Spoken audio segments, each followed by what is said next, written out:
Sa isang tahimik na baryo na napapaligiran ng luntiang kagubatan at matatayog na bundok, ay may 5 magkakaibigang kilala sa kanilang tapang at pagiging mahilig sa pakikipagsapalaran. Sina Marco, Joel, Dennis, Carlo, at Ramon ay lumaki sa parehong lugar at sanay sa mga kwento ng matatanda tungkol sa mga nilalang na hindi nakikita ng karaniwang mata. Ngunit para sa kanila, ang mga kwentong iyon ay kathang-isip lamang ng nakatatanda upang takutin ang mga kabataan. Hindi sila naniniwala sa diwata, engkanto, o anumang nilalang na sinasabing nagbabantay sa kalikasan. Isang umaga na nababalutan ng malamig na simoy ng hangin ay nagpasya ang magkakaibigan na akyatin ang bundok na matagal nang iniiwasan ng mga taga-baryo. Ang bundok na iyon ay tinatawag na Bundok Mapanglaw. Sinasabi ng matatanda na ang bundok ay may sariling buhay at hindi dapat ginugulo. Ngunit sa halip na matakot ay lalo lamang naging interesado ang magkakaibigan. Habang papalapit sila sa paanan ng bundok ay ramdam nila ang kakaibang katahimikan. Walang huni ng ibon, walang galaw ng hayop. Tanging ang tunog lamang ng kanilang mga paa ang maririnig sa tuyong lupa. Ngunit hindi nila ito pinansin. Sa halip ay nagtawanan sila at nagbiruan. Si Marco ang nanguna sa paglalakad. Siya ang pinakamatapang sa kanila at ang laging naghahanap ng kakaibang karanasan. Para sa kanya ang bundok ay isa lamang hamon na dapat malampasan. Sumunod sa kanya si Joel na may dalang pagkain, si Dennis na may dalang ilaw, si Carlo na may dalang lubid, at si Ramon na tahimik lamang ngunit hindi nagpapahalata ng kaba. Habang sila ay umaakyat ay lalo silang naging maingay.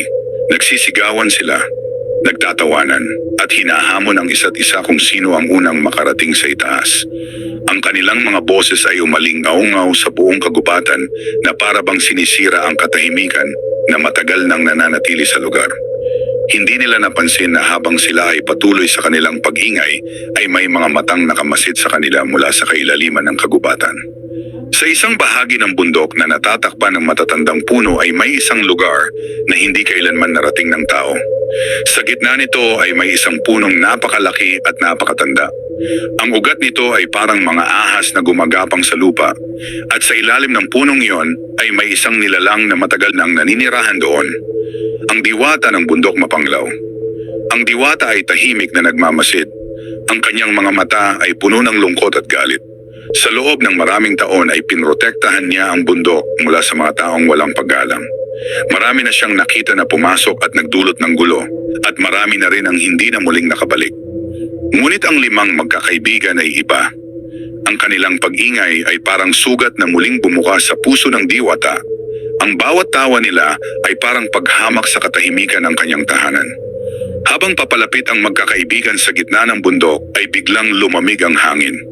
Ang mga dahon ay tumigil sa paggalaw. Ang liwanag ng araw ay tila nabawasan. Ngunit hindi nila ito pinansin. Sa halip ay umupo sila sa ilalim ng isang malaking puno upang magpahinga. Nagtawanan sila at nagkwentuhan. Nag-iwan sila ng mga basura sa lupa nang walang pakialam. Para sa kanila, ang bundok ay isa lamang lugar na kanilang pagmamay-ari sa sandaling iyon. Sa di kalayuan ay nakatayo ang diwata at tahimik na nakatingin sa kanila. Ang kanyang presensya ay hindi nakikita, ngunit ang kanyang galit ay unti-unting lumalakas. Hindi niya kailangan magsalita. Hindi niya kailangan magpakita. Sapat na ang kanilang ginawa upang simulan ang kapalarang hindi na nila matatakasan. Sa sandaling iyon ay may isang bagay na nagbago. Isang kapalaran ang nagsimulang gumalaw.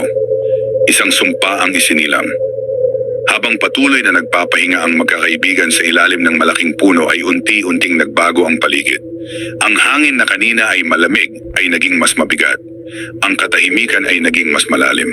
At ang liwanag ng araw ay tila unti-unting nilalamon ng anino ng kagubatan. Si Ramon ang unang nakaramdam ng kakaiba. Tahimik siyang napatingin sa paligid. May kung anong hindi niya maipaliwanag. Para bang may nakatingin sa kanila. Hindi lamang isang hayop kundi isang presensya na may kamalayan. Tumayo siya at dahan-dahang lumingon sa likuran. Ngunit wala siyang nakita. Puro puno lamang at damo. Ngunit ang pakiramdam ay nanatili. Hindi niya ito sinabi sa kanyang mga kaibigan. Ayaw niyang pagtawanan siya. Sa halip ay umupo muli siya at nanatiling tahimik. Si Marco naman ay kumuha ng isang maliit na bato at inihagis ito sa malayo. Tumawa siya at hinamon ng iba na gawin din ang pareho. Isa-isa silang naghagis ng bato sa kung saan-saan. Ang ilan ay tumama sa mga puno. Ang ilan ay tumama sa lupa. Ngunit may isang bato na tumama sa isang lumang ugat na tila kakaiba ang anyo. Sa sandaling iyon ay may mahinang pagyanig na naramdaman sa lupa. Napahinto ang magkakaibigan. Sandali lamang ito. At agad ding nawala. Nagkatinginan sila at nagtawanan.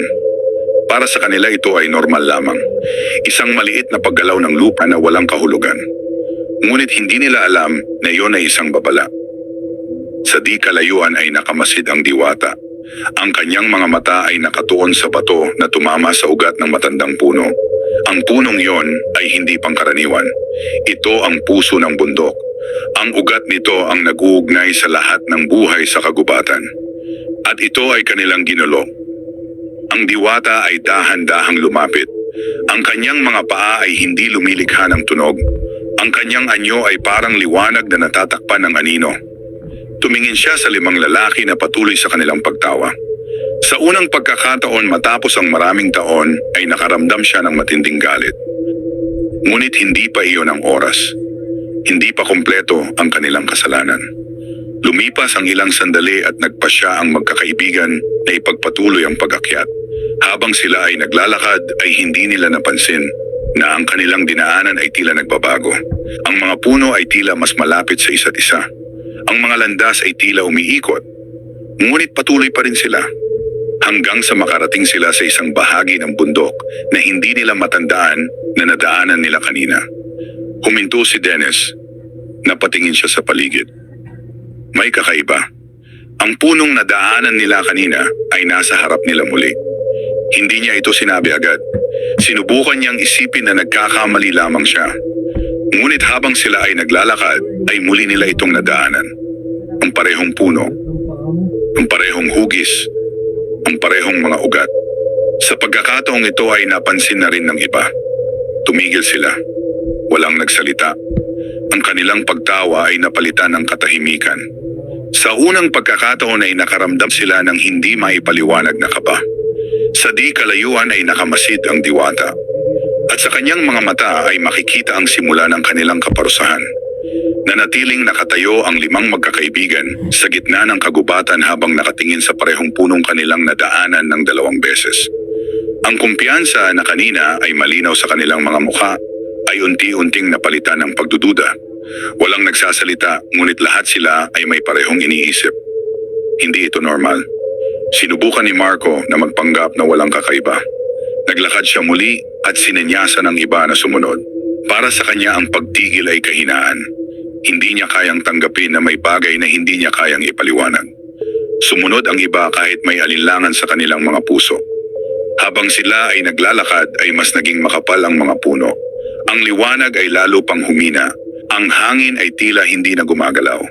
Ang bawat hakbang nila ay parang mas mabigat kaysa kanina. Lumipas ang ilang minuto ng tahimik na paglalakad. Hanggang sa muli silang napahinto. Sa kanilang harapan ay ang parehong puno. Walang nagkamali. Walang duda. Ito ang parehong puno na may kakaibang hugis ng ugat na parang kamay na nakaangat mula sa lupa. Si Carlo ang unang umatras. May takot na sa kanyang mga mata. Si Joel ay lumunok at dahan-dahang umikot upang tingnan ang kanilang dinaanan. Ngunit ang landas sa likod nila ay hindi na malinaw. Ang mga damo ay tila nagsara. Ang mga puno ay tila lumapit. Ang landas ay nawala. Isang malamig na hangin ang dumaan sa kanilang paligid. Sa sandaling iyon ay naramdaman nila na hindi na sila nag-iisa. Hindi nila makita kung ano ang naroon. Ngunit ang presensya ay malinaw. Si Ramon ay napapikit sandali. May kung anong bumubulong sa kanyang isipan. Hindi niya marinig ang mga salita, ngunit naramdaman niya ang kahulugan. Hindi sila dapat naroon. Biglang tumunog ang isang sanga na napali sa di kalayuan. Lahat sila ay napalingon. Ngunit wala silang nakita. Ang kagubatan ay nanatiling tahimik. Ngunit ang katahimikan ay hindi na mapayapa. Ito ay mabigat. Ito ay nagmamasid. Sinubukan ni Dennis na alalahanin ang direksyon ng kanilang pinanggalingan. Ngunit ang lahat ay pare-pareho. Walang palatandaan. Walang gabay. Sa unang pagkakataon ay naisip nila ang posibilidad na sila ay naliligaw. Ngunit hindi lamang yon. May mas malalim na katotohanan na unti-unting lumilitaw sa kanilang mga puso. Ang bundok ay hindi nais na sila ay makaalis. Sa di kalayuan ay nakatayo ang diwata. Tahimik siyang nakatingin. Ang kanyang mga mata ay walang awa. Hindi pa niya sila ginagalaw. Hindi pa niya sila pinipigilan. Hinahayaan lamang niya silang maramdaman ang unang yugto ng takot. Dahil ang takot ang unang hakbang sa kaparusahan. At ang kanilang paglalakbay palabas ay hindi na magiging madali. Sapagkat ang bundok ay buhay. At sila ay nasa loob na ng kanyang kapangyarihan. Ang takot na unti-unting bumabalot sa magkakaibigan ay hindi na nila kayang itago. Ang dati nilang lakas ng loob ay napalitan ng mabigat na pakiramdam na hindi nila maipaliwanag. Ang bundok na kanilang inakyat para sa kasiyahan ay tila naging isang lugar na may sariling kalooban. Nagpasya si Marco na huwag magpakita ng kahinaan. Muli siyang naglakad at pinilit ang sarili na maniwala na may simpleng paliwanag ang lahat. Ang iba ay sumunod kahit ang kanilang mga paa ay mabigat at ang kanilang mga puso ay puno ng alinlangan. Habang sila ay naglalakad, ay napansin ni Ramon ang isang kakaibang bagay. Sa gilid ng kanyang paningin ay may isang anino na tila gumalaw. Agad siyang napalingon ngunit wala siyang nakita. Puro puno lamang at madilim na bahagi ng kagubatan. Sinubukan niyang huwag pansinin ngunit muli niya itong nakita. Isang manipis na anino na tila dumulas sa likod ng isang puno. Tumigil siya. Napansin ito ni Joel at tinanong siya kung bakit siya huminto. Ngunit bago pa siya makasagot ay may narinig silang mahinang tunog. Parang mga dahon na tinatapakan ng marahang paa. Hindi ito hangin. Hindi ito hayop. Ito ay parang isang bagay na sadyang gumagalaw upang manatiling hindi nakikita. Nagkatinginan sila. Sa unang pagkakataon ay walang nagtangkang tumawa. Ang kanilang mga mata ay puno ng kaba. Biglang lumamig ang hangin. Ang kanilang hininga ay naging mabigat. Ang katahimikan ay tila sumisigaw. Sa di kalayuan sa pagitan ng dalawang puno ay may isang hugis na tila nakatayo. Hindi ito malinaw. Ito ay parang liwanag na natatakpan ng dilim. Ngunit ito ay naroon. Si Dennis ang unang nakapansin. Nanigas ang kanyang katawan. Hindi siya makagalaw. Hindi siya makapagsalita. Sa isang iglap ay nawala ang hugis. Parang hindi ito umiral. Ngunit ang pakiramdam ng presensya ay nanatili. Si Carlo ay dahan-dahang umatras. Ang kanyang mga kamay ay nanginginig. Hindi na niya kayang itanggi ang katotohanan na may isang bagay na kasama nila sa bundok. Isang bagay na hindi nila nakikita ngunit malinaw na nakamasid. Sa di kalayuan ay nakatayo ang diwata. Pinagmamasdan niya ang kanilang takot. Ang kanyang anyo ay bahagi ng liwanag at bahagi ng anino. Ang kanyang mga mata ay malamig. Sa kanyang puso ay walang awa.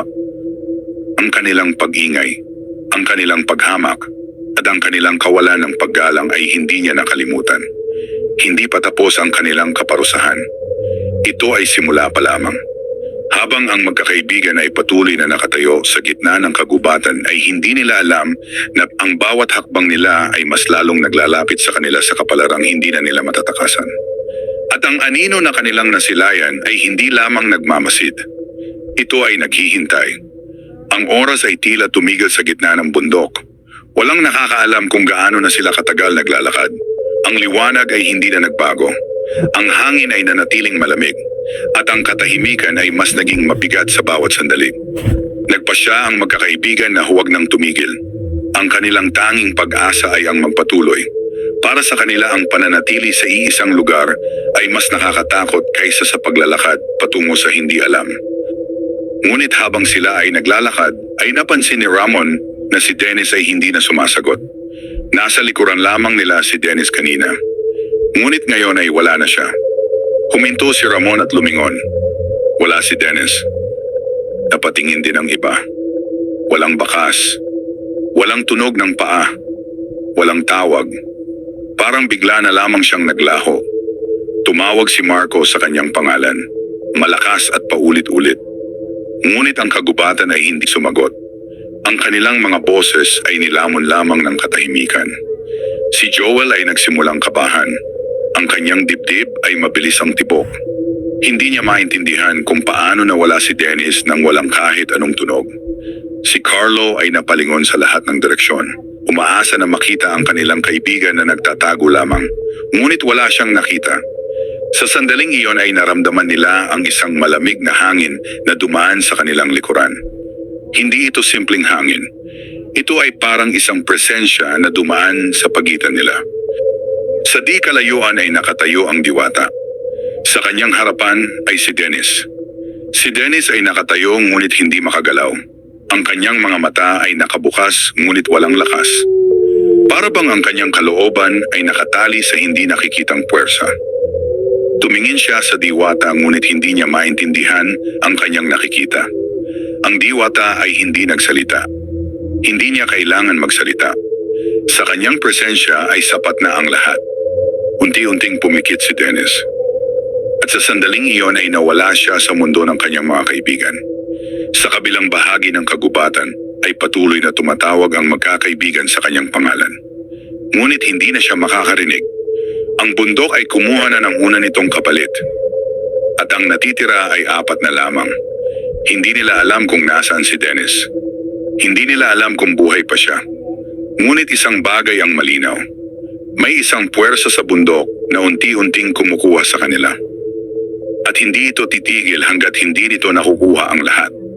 Ang pagkawala ni Dennis ay nagdulot ng takot na hindi na kayang itago ng natitirang 4. Ang kanilang mga mata ay puno ng pangamba. Ang kanilang mga hakbang ay hindi na sigurado. Ang bundok na kanilang tinawanan kanina ay ngayon tila isang kulungan na unti-unting sumasara sa kanila. Nagpasya si Marco na kailangan nilang makaalis. Hindi na mahalaga ang pag-akyat. Ang mahalaga ay ang makabalik sa ibaba. Ngunit kahit ang desisyong iyon ay tila walang saysay, sapagkat ang landas na kanilang dinaanan ay hindi na malinaw.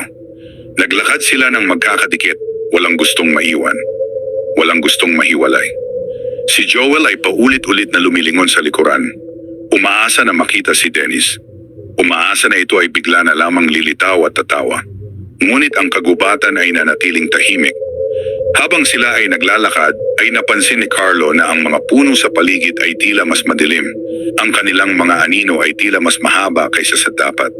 At ang bawat anino ay tila may sariling galaw. Sinubukan niyang ipikit ang kanyang mga mata. Umaasa na ito ay imahinasyon lamang. Ngunit nang muli siyang tumingin ay may isang anino na hindi nawala. Ito ay nakatayo sa pagitan ng 2 puno. Ito ay hindi gumagalaw. Ito ay nakatingin. Hindi niya makita ang mukha nito. Ngunit alam niyang ito ay nakatuon sa kanila. Biglang lumakas ang tibok ng kanyang puso. Hindi siya makapagsalita. Napansin ni Ramon ang kanyang pagtigil. Sinundan niya ang direksyon ng kanyang tingin. Sa isang iglap ay nawala ang anino. Ngunit ang pakiramdam ay nanatili. Isang malamig na presensya na nakapaligid sa kanila. Sa di kalayuan ay nakatayo ang diwata. Pinagmamasdan niya ang bawat galaw nila. Ang bawat takot nila ay parang apoy na lalong nagpapalakas sa kanyang kapangyarihan. Hindi niya sila hinahabol. Hindi niya sila tinatakot ng direkta. Hinahayaan lamang niya silang maramdaman ang kanyang presensya. Hinahayaan lamang niya silang mapagod. Hinahayaan lamang niya silang mawalan ng pag-asa. Habang sila ay naglalakad ay napansin ni Joel na si Carlo ay hindi na sumasagot. Agad siyang lumingon. Si Carlo ay nakatayo sa likuran. Hindi siya gumagalaw. Ang kanyang mga mata ay nakatingin sa isang direksyon. Sa direksyon kung saan walang kahit ano. Tinawag siya ni Joel. Walang sagot. Lumapit si Marco at hinawakan ang kanyang balikat. Sa sandaling iyon ay bumagsak si Carlo sa lupa. Ang kanyang katawan ay malamig. Ang kanyang mga mata ay nakabukas. Ngunit wala ng buhay. Walang sugat. Walang bakas ng pakikipaglaban. Para bang ang kanyang buhay ay basta na lamang kinuha. Ang 3 natitira ay napaatras. Walang makapaniwala sa kanilang nakita. Sa di kalayuan ay nakatayo ang diwata. Tahimik. Walang emosyon. 2 na ang kanyang kinuha. 3 pa ang natitira. Ang bundok ay hindi pa tapos. Ang pagkamatay ni Carlo ay tuluyang sumira sa natitirang lakas ng loob ni Marco. Joel at Ramon. Ang kanilang mga puso ay nabalot ng matinding takot na hindi nila kailanman naranasan. Ang bundok ay hindi na isang lugar. Ito ay naging isang puwersa na may sariling kagustuhan.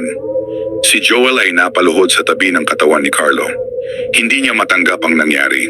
Kanina lamang ay magkasama silang nagtatawanan. Ngayon ay isa na lamang itong walang buhay na katawan na nakahiga sa malamig na lupa. Si Marco ay napatingin sa paligid. Ang kanyang mga mata ay puno ng galit at takot. Hindi niya matanggap na may isang bagay na mas makapangyarihan kaysa sa kanya. Sa kanyang isipan ay pilit niyang hinahanap ang paliwanag. Ngunit wala siyang makita. Si Ramon ay nanatiling tahimik. Ngunit sa kanyang puso ay may isang mabigat na pakiramdam.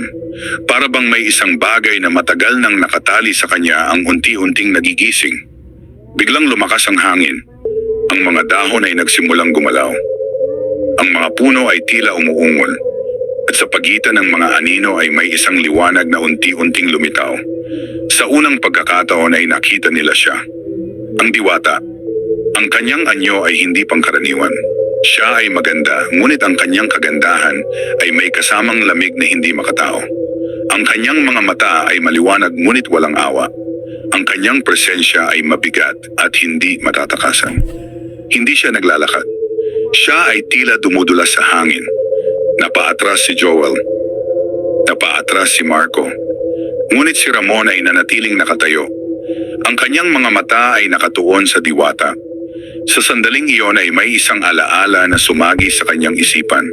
Isang alaala na matagal nang nakalimutan. Isang alaala ng isang bata na naligaw sa bundok. Isang alaala ng isang liwanag na lumapit sa kanya. Isang alaala ng isang tinig na nagligtas sa kanya. Hindi niya maintindihan kung bakit niya ito naaalala ngayon. Ngunit ang pakiramdam ay malinaw. Hindi ito ang unang pagkakataon na siya ay nasa bundok na ito. Ang diwata ay tumingin sa kanya. Sa unang pagkakataon ay may pagbabago sa kanyang mga mata. Hindi ito galit. Ito ay pagkilala. Ngunit ang sandaling iyon ay agad ding nawala. Muling bumalik ang lamig sa kanyang titig. Ang kanyang presensya ay lalong naging mabigat. Ang bundok ay tila tumugon sa kanyang kalooban. Si Marco ay sumigaw. Hindi niya kayang tanggapin ang kanyang nakikita. Tumakbo siya palayo ng walang direksyon. Tinawag siya ni Joel. Ngunit hindi siya tumigil. Sa di kalayuan ay nilamon siya ng kagubatan. At muli ay may nawala. Dalawa na lamang ang natira. Si Joel at si Ramon.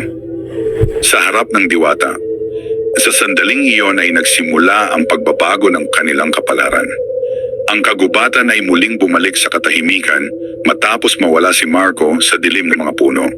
Ang natitira na lamang ay sina Joel at Ramon na nakatayo sa harap ng diwata. Ang hangin ay malamig at mabigat. Ang oras ay tila tumigil. Si Joel ay nanginginig. Hindi niya kayang alisin ang kanyang tingin sa nilalang na nasa kanilang harapan. Ang kanyang isipan ay puno ng takot. Ang lahat ng kanyang pinaniwalaan ay gumuho sa sandaling iyon. Ngunit si Ramon ay iba. Habang nakatingin siya sa diwata ay may mga alaala na patuloy na lumilitaw sa kanyang isipan.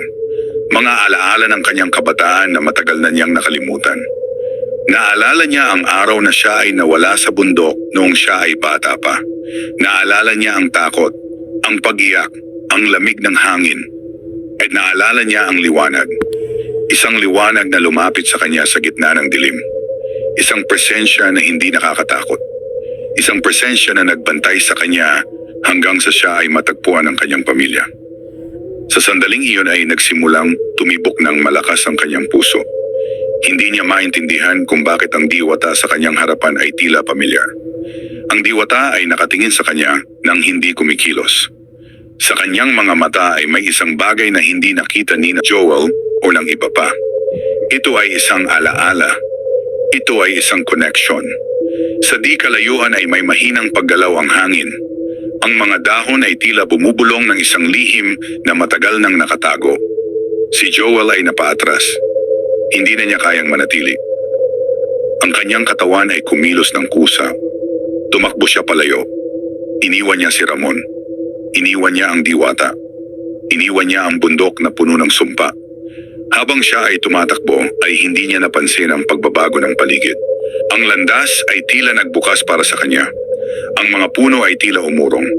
Sa unang pagkakataon ay may isang taong pinayagang makalayo, ngunit hindi ito awa. Ito ay bahagi ng mas malalim na kapalaran. Sa gitna ng kagubatan ay nanatiling nakatayo si Ramon at ang diwata. Walang salita ang namagitan sa kanila. Ngunit ang katahimikan ay puno ng kahulugan. Ang diwata ay lumapit. Sa bawat sandali ay mas naging malinaw ang kanyang anyo.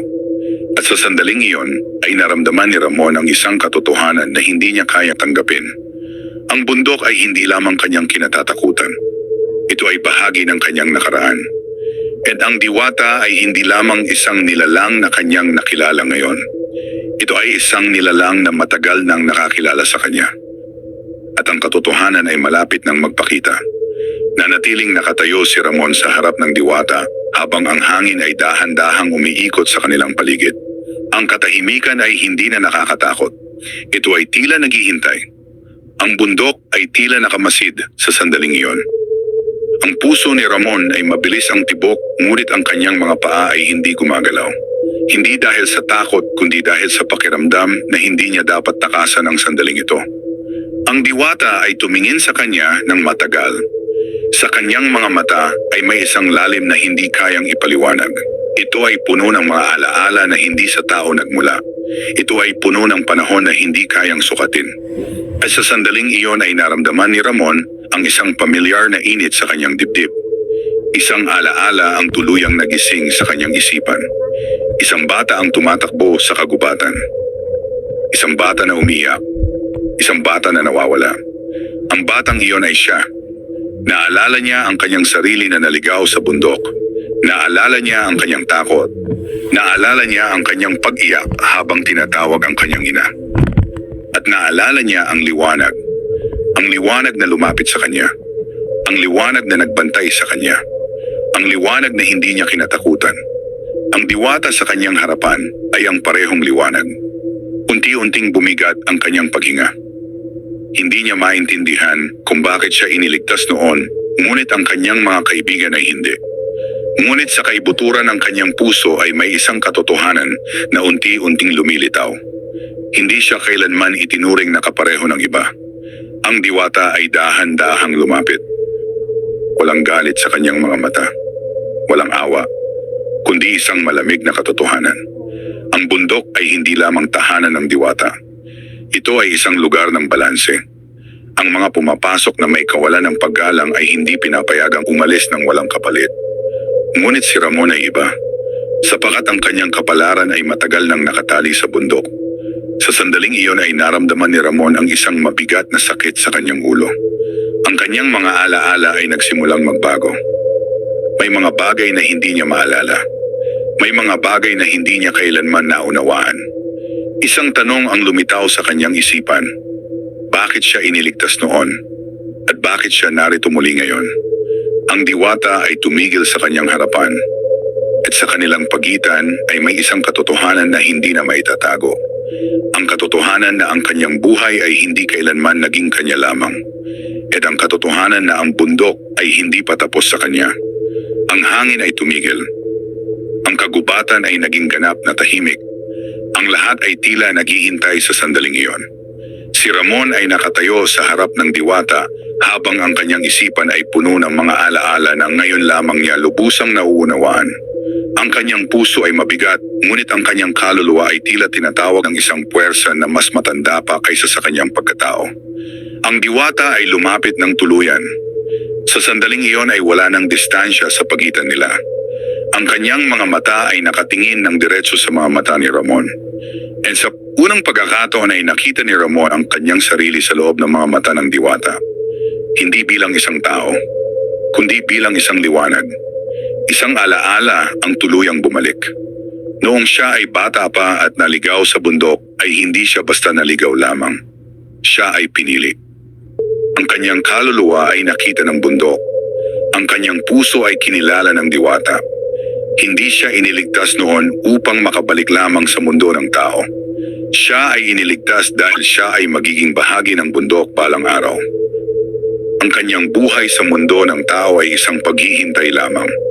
Isang paghihintay sa kanyang pagbabalik. Unti-unting nanghina ang kanyang katawan. Ngunit wala siyang naramdamang sakit. Sa halip ay may isang kakaibang kapayapaan na bumalot sa kanya. Sa di kalayuan ay naramdaman niya ang pagkawala ng kanyang mga kaibigan. Hindi sila basta nawala. Ang kanilang kapalaran ay naging bahagi ng balanse. Ang kanilang pagpasok ay may kapalit. And ang kapalit na iyon ay tinanggap ng bundok. Ngunit si Ramon ay hindi kapalit. Siya ay tagapagmana. Ang diwata ay hindi dumating upang kunin ang kanyang buhay. Siya ay dumating upang ibalik ang kanyang tunay na anyo. Ang kanyang mga paa ay unti-unting hindi na nakadikit sa lupa. Ang kanyang hininga ay naging bahagi ng hangin. Ang kanyang paningin ay naging mas malinaw kaysa dati. At sa sandaling iyon ay naunawaan niya ang lahat. Siya ay hindi kailanman naging ganap na tao. Siya ay palaging bahagi ng bundok. Ang diwata ay hindi ang kanyang kaaway. Ito ay kanyang tagapagbantay. At ngayon ang kanyang oras bilang tao ay natapos na. Ang kanyang anyo ay unti-unting naging liwanag. Ang kanyang alaala bilang tao ay nagsimulang maglaho. Ngunit bago tuluyang mawala ang kanyang huling alaala ay may isang katotohanan na kanyang naunawaan. Si Joel ang pinayagang makaalis hindi upang makaligtas, kundi upang dalhin ang sumpa palabas ng bundok, upang dalhin ang kamalasan sa mundo ng tao, upang maging paalala na ang bundok ay hindi kailanman dapat ginugulo. Sa ibaba ng bundok ay nakarating si Joel sa kanyang tahanan. Ngunit hindi na siya ang parehong tao. Ang kanyang presensya ay nagdala ng malamig na hangin. Ang kanyang mga panaginip ay napuno ng mga anino. Ang kanyang buhay ay unti-unting nasira. At ang mga taong malapit sa kanya ay nagsimulang makaranas ng mga bagay na hindi maipaliwanag. Sapagkat ang sumpa ay hindi naiwan sa bundok. Ito ay isinama niya pa uwi. Sa gitna ng bundok mapanglaw ay may isang bagong liwanag na nagbantay. Katabi ng diwata ay may isa pang presensya.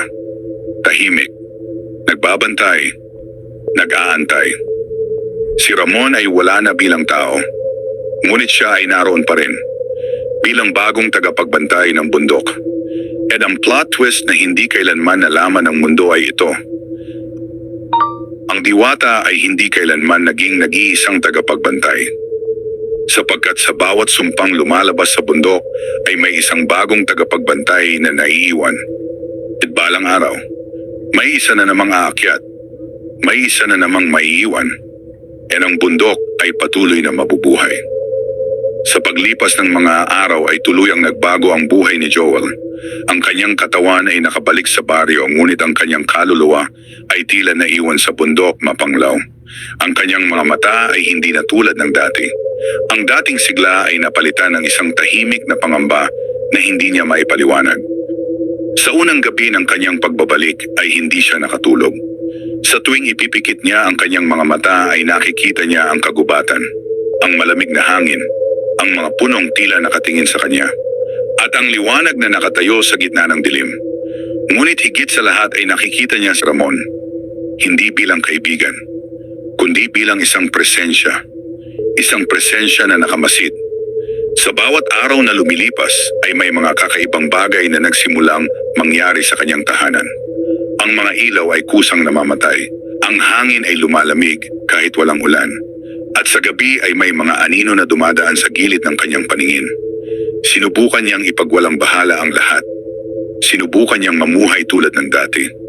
Ngunit ang sumpa ay hindi bagay na maaaring takasan. Ang kanyang pamilya ay nagsimulang magkasakit ng walang dahilan. Ang kanilang tahanan ay nabalot ng lungkot. Ang kanilang kapalaran ay tila unti-unting nasisira. Hindi niya ito maintindihan. Ngunit sa kaibuturan ng kanyang puso ay alam niya ang katotohanan. May dala siyang hindi dapat dalhin palabas ng bundok.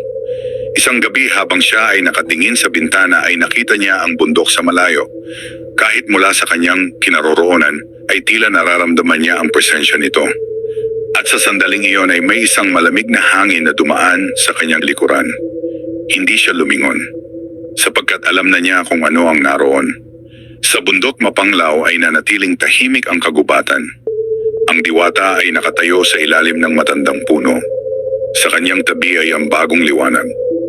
Si Ramon. Hindi na siya ang taong nakilala ng mundo. Siya ay naging bahagi ng isang siklo na hindi kailanman matatapos. Sa malayong baryo ay may mga bulong na muling kumalat. May mga kabataan na nagbabalak umakyat sa bundok. May mga taong naghahanap ng pakikipagsapalaran. Hindi nila alam ang katotohanan. Hindi nila alam ang kapalit. Ngunit ang bundok ay naghihintay lamang.